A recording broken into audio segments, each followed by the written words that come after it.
Indian banking का अब तक का सबसे बड़ा फ्रॉड हुआ है 22,800 करोड़ का। इस वीडियो में हम डिटेल से जानेंगे कि ये बैंकिंग फ्रॉड क्या है और वो कौन से मेजर बैंक्स है जिनका सबसे ज्यादा पैसा एट रिस्क है because of this fraud.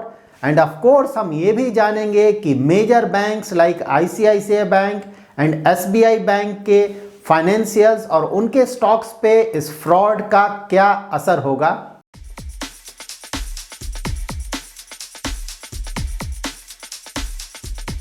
ABG shipyard एक ship building and ship repair company है जो कि इनकॉर्पोरेट हुई थी 1985 में और सिंस 2001 ये कंपनी अपने बिजनेस के लिए बैंक्स लोन ले रही है। सीबीआई ने रिसेंटली एबीजी शिपयार्ड को बुक किया है फॉर डिफ्रॉडिंग 28 बैंक्स। इन 28 बैंक्स के साथ 22,800 करोड़ का फ्रॉड हुआ है। इस कंपनी को जो 28 बैंक्स ने लोन दिया था, आउट ऑफ 28 बैंक्स सबसे बड़ा एक्सपोजर है आईसीआईसीआई बैंक का।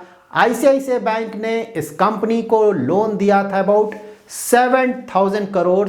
सेकेंड बैंक है IDBI bank at about 3,600 crore. Third bank है SBI at about 2,900 crore. Fourth bank है bank of Baroda about 1,600 crore and fifth and sixth number पे है पीएनबी एंड आईओबी। इन दोनों बैंक्स का अबाउट 1,200 करोड़ का लोन है। So out of this 22,800 crore fraud amount ICICI bank, IDBI bank and SBI bank का इस total amount में 60% का शेयर है। बिकॉज ऑफ पुअर परफॉर्मेंस नवंबर 2013 में ही एबीजी शिपयार्ड का loan account NPA that is non performing asset बन गया था। अगर किसी बैंक से लोन लिया जाता है और उस लोन के प्रिंसिपल अमाउंट और इंटरेस्ट अमाउंट को टाइम पे नहीं किया जाता है तो उस लोन अकाउंट को हम एनपीए बोलते हैं। मार्च 2014 में बैंक्स ने इस लोन अकाउंट को रीस्ट्रक्चर किया इस उम्मीद में कि अगर इस कंपनी का परफॉर्मेंस इंप्रूव होता है तो वो अपने लोन अमाउंट को रिकवर कर पाएंगे।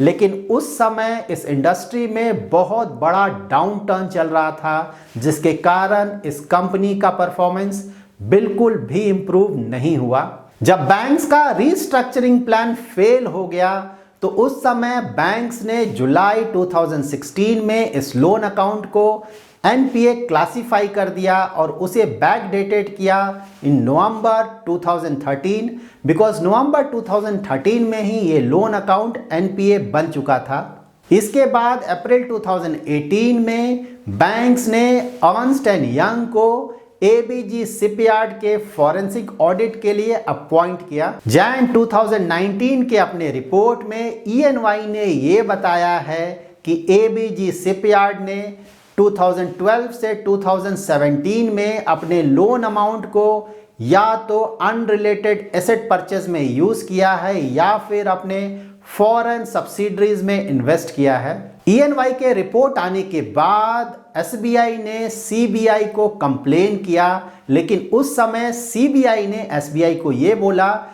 कि आप पहले अपना इंटरनल इन्वेस्टिगेशन करें ताकि ये पता चल सके कि आपके बैंक के इंटरनल स्टाफ तो इस फ्रॉड में इन्वॉल्व नहीं है और साथ ही ये भी पता चल सके कि जो 28 बैंक्स का कंसोर्टियम है उन बैंक्स के साथ भी किस तरह का फ्रॉड हुआ है। सो नाउ सितंबर 2020 में एसबीआई ने सीबीआई के साथ एक फ्रेश कंप्लेंट फाइल किया जिसमें कि एसबीआई ने ये कंफर्म किया कि इस फ्रॉड में एसबीआई का कोई भी स्टाफ इन्वॉल्व नहीं था।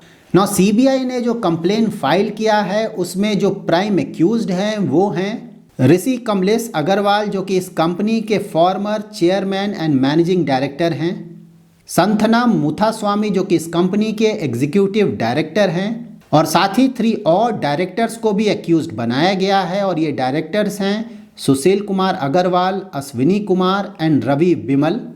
सो now ICICI bank, IDBI bank, SBI bank जिन्होंने काफ़ी बड़ा लोन अमाउंट दिया था एबीजी शिपयार्ड को, तो इस फ्रॉड का इन बैंक्स पे क्या असर पड़ेगा। सो नाउ एबीजी शिपयार्ड का जो लोन अकाउंट था वो 2013 में ही एनपीए बन चुका था और बैंक्स ने भी इस लोन अकाउंट को 2016 में एनपीए क्लासिफाई कर दिया गया था, दैट टू बैकडेटेड 2013। जब भी किसी भी बैंक का कोई लोन अकाउंट एनपीए बनता है तो बैंक्स इमीडिएटली उसका प्रोविजनिंग कर देते हैं और दिस केस में ये एनपीए अकाउंट काफ़ी पुराना है तो नेचुरली इन सारे बैंक्स ने काफ़ी पहले ही इन एनपीएस का प्रोविजनिंग कर दिया होगा। सो करेंटली इन बैंक्स के बैलेंस शीट पे इस फ्रॉड का किसी भी तरह का कोई सिग्निफिकेंट नेगेटिव इफेक्ट नहीं पड़ेगा। So that's it in this video. अगर आपको ये वीडियो पसंद आया है तो जरूर लाइक एंड शेयर करें और अगर अभी तक आपने हमारा यूट्यूब चैनल सब्सक्राइब नहीं किया है तो जरूर सब्सक्राइब करें। Thanks lot for watching.